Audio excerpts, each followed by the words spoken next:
take a look at a Batman movie that isn't designed by Bruce Timm. Well, he is involved, he is a producer to the movie, but saying that don't have a ring to it now, doesn't it? This is Batman Under the Red Hood.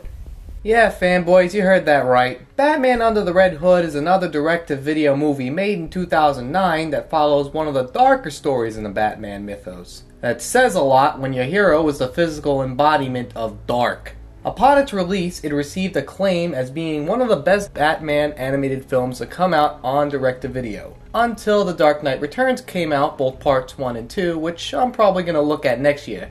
But don't quote me. But I'm not the one to swim with the school, because this lone wolf is going to be taking a look at this movie and seeing if it's as cracked up as it's supposed to be. This is me going under the Red Hood. That sounded better up here. Our movie opens with Robin being kidnapped and beaten by the Joker to a pulp.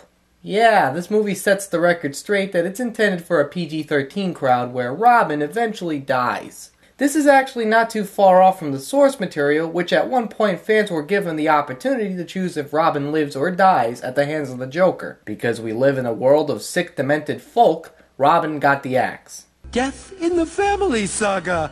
On that one, the fans got to choose what happened to Jason Todd. Guess how I voted. I can't imagine how. Years later, and a crime lord named the Red Hood takes dealers who works for another crime lord named the Black Mask.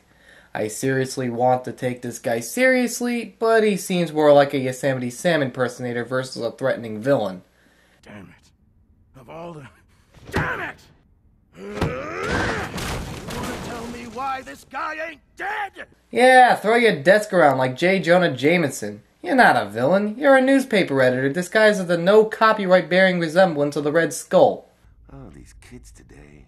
We eventually learned that the Red Hood is actually Jason Todd, the previous Robin who got killed, trying to do a better job controlling crime versus actually wiping it out like Batman. We learned that Ra's al Ghul... Father's name was pronounced Raish, not Raz. A common mistake. ...was responsible for bringing Todd back from the dead when he realized that dealing with the Joker is, shock and awe, a bad idea. That was not by design. I'm afraid I overestimated my ability to control the Joker, just as I underestimated his madness.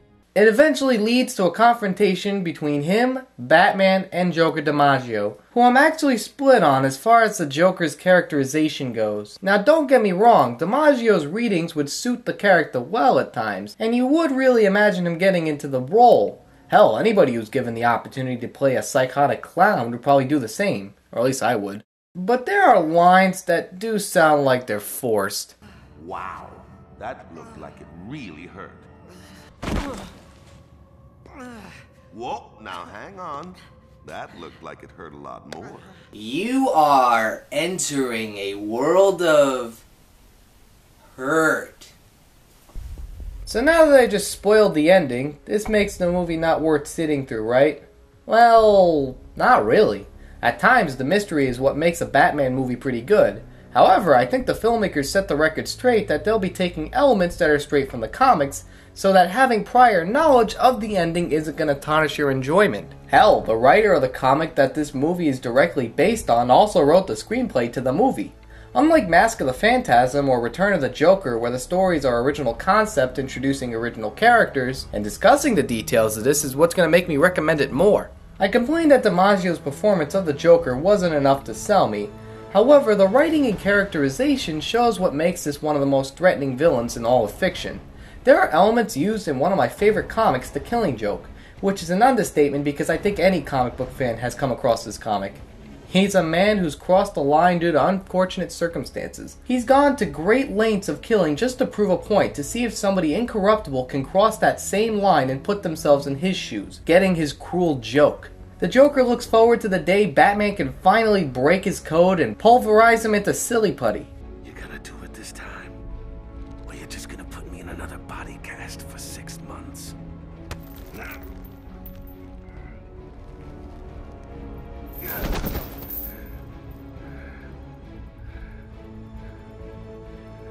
So disappointing. That's why this scene is one of my favorites in the movie. The Joker, the Batman, and Todd are together in one room. Todd is tormented with the fact that the Joker is still alive and Batman has the power to kill him. There's little to no music, not that much action until the last minute.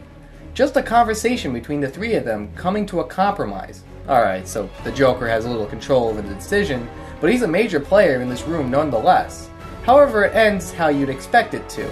But it's that moment that really defines what makes these characters so iconic. Though this makes me beg to ask the question, does the Joker have this undefined ability to survive fiery explosions? 3 fiery explosions, 3 movies, and he manages to come out unscathed all the time. Somehow those chemicals didn't just bleach his skin, it turned it into concrete. Well, I think it's pretty obvious why people like this movie. It may have some problems, but they range mostly as personal nitpicks.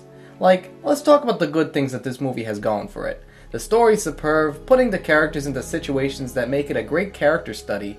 Hell, even Nightwing, who has the annoying ability of pointing out the obvious, is self-aware. He's got some moves, huh? And as much as I hate to belabor a point... And still, that is often exactly what you do. I'm chatty. It's part of my charm. Above all else is the animation. I remember watching a couple of years back when WB released Batman Gotham Knight, which served as an animation prequel anthology to The Dark Knight, which features stories animated by different Japanese studios. That's when I realized that Japanese influence, which was somewhat apparent in Tim's animated series, become a great fit for the Batman mythos. A lot of dodge angles and doesn't rely heavily on computer animation. With Mask of the Phantasm, I would actually love to see this in theaters. Yeah, I said it. Come at me. Come at me. Overall, not to sound totally cliched, but this is one of my favorite animated Batman movies, right up there with Mask of the Phantasm. Comic book aficionados and the Bat fans would really get a kick out of this one, and if I didn't make it clear already, it's worth it.